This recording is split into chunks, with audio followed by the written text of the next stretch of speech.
யாருக்கு எதுவுமே தெரியலனாலுமே பார்ஷாலிட்டி பார்க்க மாட்டாங்க, எல்லாருக்குமே ஈவனாக கொடுக்குறாங்க. பொறுமையாக நீங்கள் எத்தனை டைம் தப்பு கேட்டாலுமே சொல்லி தராங்க. எனக்கு அப்படி தான். என்னோட சீனியர்ஸ் எல்லாம் முன்னாடி போனாங்க, நான் பின்னாடி ஸ்லோவாக தான் வந்தேன். ஆனால் அவங்க கூட நான் பிக்கப் ஆகிட்டேன். 3rd month வரும்போது அவங்க கூட பிக்கப் ஆகி அவங்கள விட நான் முன்னாடி போயிட்ட ஃப்ராக்லாம் தச்சு அந்த அளவுக்கு எனக்கு வந்து எங்களுக்கு கைட் பண்ணாங்க. இந்த 4 months இடையில நான் வராத டீட்டெயில்ஸ் மட்டும் தான் கொஞ்சம் நான் பெரிய மிஷின் அதனால இப்போ நான் வந்தேன். ஆனால் எனக்கு இங்கே வந்ததில் என்னன்னா, நான் கடையிலே பண்ண தெரியாமல் வந்த எனக்கு இன்னைக்கு கனடாலேருந்து எனக்கு வந்து ஆஃபர் வந்துருக்கு.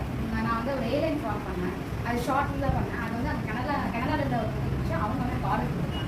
அப்போ நான் அவங்ககிட்ட என்ன சொன்னேன், இந்த மாதிரி நான் கிளாஸ் போட்டுருக்கேன், எக்ஸாம் முடிச்சுட்டு உங்களுக்கு நான் ப்ராப்பராக பண்ணித்தரேன்னு சொல்லிட்டேன். ஸோ அதை இப்போ தான் நான் வந்து பண்ணிட்டு இருக்கேன் வீட்டில். அதுக்கப்புறம் இப்போ ஐடி ஃபீல்டு இருக்கு இல்லையா, என்னோட சிஸ்டர் வந்து ஐடியில் ஒர்க் பண்ணாங்க.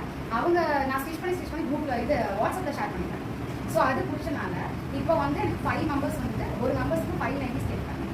அப்போ 5 பேருக்கு வந்துட்டு நான் செஞ்சு பண்ணேன். அது எனக்கு அதுக்கப்புறம் வந்து மாம் அண்ட் டாட்டர் ஆர்டர் வந்துச்சு 3 பேருக்கு.